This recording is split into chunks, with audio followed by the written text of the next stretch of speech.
दो अल्कोहल के बारे में एनसीईआरटी बहुत अच्छे से जिक्र करता है। उनकी डिटेलिंग बताता है कि ये अल्कोहल कहाँ पर काम आते हैं। उसमें 2 अल्कोहल हैं, एक है मिथेनॉल और एक है इथेनॉल। सुनते जाइएगा, इथेनॉल।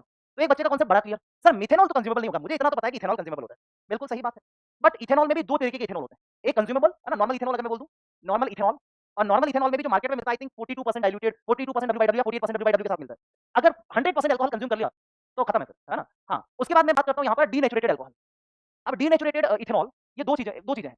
ये अल्कोहल कंज्यूमेबल अल्कोहल होता है, इसमें भी कंसंट्रेशन डाइल्यूट रखी जाती है जो मार्केट में मिलता है, ठीक है? और डीनेचुरेटेड इथेनॉल ये भी यूज होता है, लेकिन ये कमर्शियली यूज होता है। तो इथेनॉल तो इथेनॉल होता है, इथेनॉल का मतलब C2H5OH होता है। अब इसमें क्या लेना देना कि मतलब नॉर्मल और डीनेचुरेटेड का मतलब क्या है? तो डीनेचुरेटेड के अंदर जानबूझकर इसको ऐसा बनाया जाता है कि लोग पी ना सकें, क्योंकि लोग सब तरीके के होते हैं। अगर मैं बताऊं, मैं जहां पर रहता हूं उसके पास में ही एक मेडिकल स्टोर है। मेडिकल स्टोर पे मेरे को खांसी हो रही है, तो खांसी हो रही थी तो उनका वहां पर एक मैंने कहा कि यार कफ हो रहा है, खांसी हो रही है, तो मेडिसिन दे दो, मतलब जो भी आपके पास है ना, सिरप वगैरह वो दे दीजिए। तो उसने दिया, तो उसने बोला कि भैया ये यूजुअली हम किसी को देते नहीं है। मैंने कहा ऐसा क्या है भाई, क्यों नहीं देते? वो बोले कि नार्कोटिक ड्रग्स के अंदर आती है, नार्कोटिक्स के अंदर आती है। ऐसे ऐसे लोग भी आते हैं यहाँ पर जो इस बोतल को लेंगे, एक बार में पी जाएंगे, यानी कि नशे के फॉर्मेट में भी उसको यूज किया जाता है। अब मुद्दे की बात यह है कि इथेनॉल मार्केट में, ये तो चलो ठीक है, गवर्नमेंट को अच्छा खासा टैक्स देते हैं बेचारे, है ना? इनफैक्ट अगर इनकी बात करें, जो इथेनॉल जो मतलब अल्कोहल कंजप्शन जो होता है देश भर में, अगर बिहार और गुजरात के टैक्सेशन को छोड़ दिया जाए, I should say taxation, otherwise rules के अकॉर्डिंग कुछ भी हो सकता है ना? तो अगर गुजरात और बिहार के जगह को छोड़ दिया जाए, तो देश भर में रेवेन्यू कलेक्शन का सबसे बड़ा सोर्स में से एक सोर्स है across the governments, that is alcohol.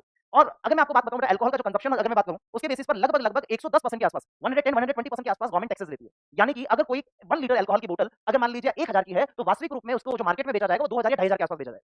यानी कि गवर्नमेंट के पास, यानी 1000 की बोतल पर हो सकता है गवर्नमेंट ₹1500, 1000 की बोतल पर ₹1500 शायद गवर्नमेंट टैक्सेस दे रही है। ये मोस्ट ऑफ द जगहों की कहानी है। अब इसमें अलग-अलग स्टेट वाइज़ भी वेरी करता है। अब बात ये है कि यहाँ तक तो ठीक है, लेकिन बहुत सारी इंडस्ट्रीज के अंदर भी इथेनॉल की जरूरत पड़ती है। अब यार इंडस्ट्रीज वालों को इतना महंगा बेचने लगे, तो वो अपनी इंडस्ट्रीज बंद कर देंगे, और बंद करके हो सकता है किसी दूसरी कंट्री में शिफ्ट कर लें। और जब दूसरी कंट्री में शिफ्ट कर लेंगे, तो यहाँ पर गवर्नमेंट हमेशा फोकस करती है कि ईज ऑफ डूइंग बिजनेस पर फोकस करती है। वो चाहती है कि हमारे यहाँ बिजनेसेस आए, लोगों को एम्प्लॉयमेंट मिले, वेल्थ जनरेशन हो, सबको फायदा हो, जीडीपी जनरेशन हो, सारा कुछ हो। यानी गवर्नमेंट का एक फोकस तो है कि हमें इंडस्ट्री चलानी है, और दूसरा फोकस है कि टैक्सेस भी हमें लगाने हैं। लेकिन टैक्सेस जो गवर्नमेंट ने लगा रखे हैं, वो कंज्यूमेबल अल्कोहल पर लगा रखे हैं। उसके पीछे का भी एक रीजन है, क्योंकि बहुत सारी हर साल पूरे भारतवर्ष में बहुत सारी लाखों डेथ इसके कंजप्शन की वजह से होती है। Government want to discourage the use of this, कि लोग ना यूज करें। इनफैक्ट कुछ गवर्नमेंट ने तो बहुत प्रोएक्टिव डिसीजंस लिए हैं, स्पेसिफिकली गुजरात गवर्नमेंट ने और बिहार गवर्नमेंट ने, उन्होंने बैन किया है। अभी आगे की स्टोरी सुनिएगा, है ना? लेकिन गवर्नमेंट्स ने रेवेन्यू की चिंता किए बिना उन्होंने डिसीजंस लिए हैं कि yes we should ban it, और उन्होंने बैन भी किया। अब कहानी सुनिएगा। अब हमारे पास डीनेचुरेटेड इथेनॉल इंडस्ट्रीज में यूज होता है। Denatured ethanol is the commercial ethanol, है तो वही C2H5OH, लेकिन इसके अंदर क्या किया जाता है? इसके अंदर कॉपर और पाइरीडीन मिला दिया जाता है। Copper sulphate and pyridine, copper sulphate and pyridine, pyridine की गंदी स्मेल आती है। और जो कॉपर सल्फेट मिलाया जाता है, जो इसको अनफिट फॉर द ड्रिंकिंग बनाता है। यानी कि कॉपर सल्फेट एंड पाइरीडीन मिलाकर इसको बोला जाता है कि अब ये फिट नहीं है पीने के लिए, है ना? और ये अब इंडस्ट्रीज में यूज होता है। अगर मान लो इंडस्ट्रीज में भी वही इथेनॉल यूज कर लिया जाता, तो शायद हो सकता है कि इंडस्ट्रीज में जो काम करने वाले लोग हैं, वो बेचारे काम तो बाद में, पहले तो इसको कंज्यूम करते हैं। तो शायद ऐसा भी होता। तो मुद्दे की बात ये है कि उसको अनफिट फॉर ड्रिंकिंग बनाने के लिए हम लोग कॉपर सल्फेट और पाइरीडीन मिलाते हैं, जिसको हम लोग बोलते हैं डीनेचुरेशन ऑफ इथेनॉल। क्या बोला बेटा? Denaturation of ethanol. सारे शब्दों को ध्यान रखिएगा, हर एक चीज एनसीईआरटी की जो मैं बोल रहा हूं, ठीक है?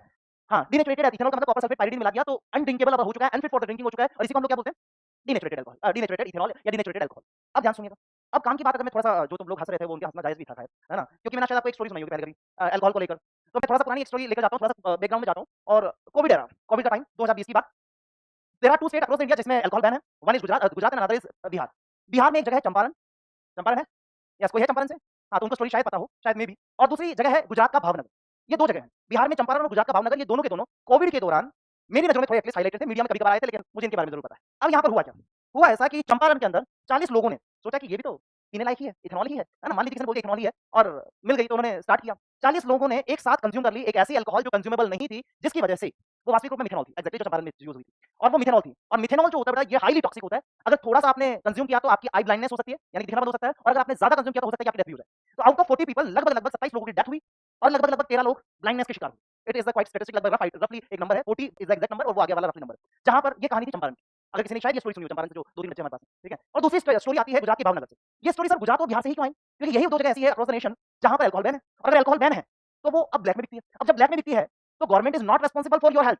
इनफैक्ट अगर मान लीजिए आपने अल्कोहल कंज़्यूम की है, और उसकी वजह से मान लीजिए मरते-मरते बच भी गए, और आप गवर्नमेंट के पास शिकायत करने गए, हो सकता है पहले आपको जेल में डाली तो बच काहे को गया? क्योंकि गवर्नमेंट के अकॉर्डिंग तो अलाउड ही नहीं है पीना, है ना? तो मुद्दे की बात ये है कि ये दोनों जगह जहाँ पे अल्कोहल बैन है, जहाँ पर ब्लैक में बेची जाती है, व्हिच इज़ क्वाइट इल्लीगल, वहाँ पर बहुत सारी चीज़ें ऐसी भी चलती हैं, और उसमें ये दोनों उदाहरण कोविड के दौरान के थे। भावनगर की कहानी भी कुछ ऐसी ही थी।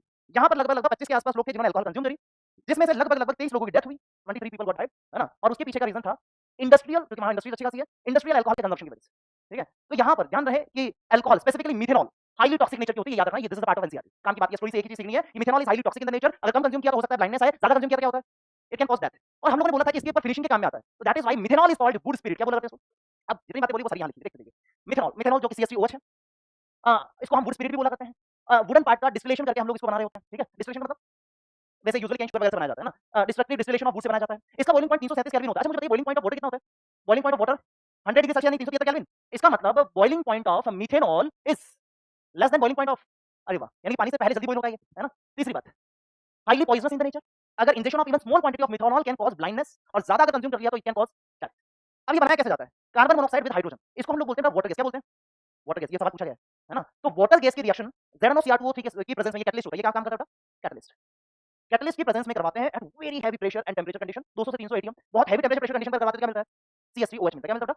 CH3OH। तो यस, अभी तक वाली बात में से ये याद रखनी है, मिथेनॉल को हम वुड स्पिरिट भी बोला करते हैं, काफी पॉइजनस नेचर का होता है, ठीक है? कम क्वांटिटी में ब्लाइंडनेस हो सकती है, ज्यादा क्वांटिटी में डेथ हो सकती है। कहां से बनता है? हाँ, तो CO प्लस H2 की रिएक्शन ZnOCr2O3 की प्रेजेंस में बहुत high temperature and pressure condition में करवाते हैं, CH3OH बनता है, and it is formed by destructive distillation. ये बातें समझ में आ गई? यस। अब काम कहां पर आता है? बस सुनते जाइए बेटा ना। हाँ, काम कहां पर आता है? तो सबसे पहले तो ये काम आता है पेंट्स के अंदर, वार्निशेस के अंदर। ये पेंट एंड वार्निशेस है ना, पेंट एंड वार्निशेस के अंदर काम में आता है। दूसरा, it is used for formaldehyde. Formaldehyde कैसे बनाते होंगे? ये CH2OH ले लेता हूं मैं, CH2OH है ना, CH2OH। बड़ा थ्योरेटिकल बात है, आपको लिखना भी हाल फिलहाल में कुछ नहीं है, इसलिए मैं आपके 2 मिनट लेना चाहूंगा, ले लूं, है ना? हाँ, CH2OH, इसके ऊपर अगर हम लोगों ने ऑक्सीडेशन करवाया, आप लोगों को मैंने पिछले क्लास में कुछ बातें बताई थी। हाइड्रोकार्बन का ऑक्सीडेशन करवाया क्या मिलता है? अल्कोहल का ऑक्सीडेशन करवाया क्या मिलता है? एल्डिहाइड कीटोन का और ऑक्सीडेशन करवाया कार्बोक्सिलिक एसिड। बात समझ में आ रही है? तो मुझे बताइए, अल्कोहल के जस्ट ऑक्सीडेशन से क्या मिल सकता है?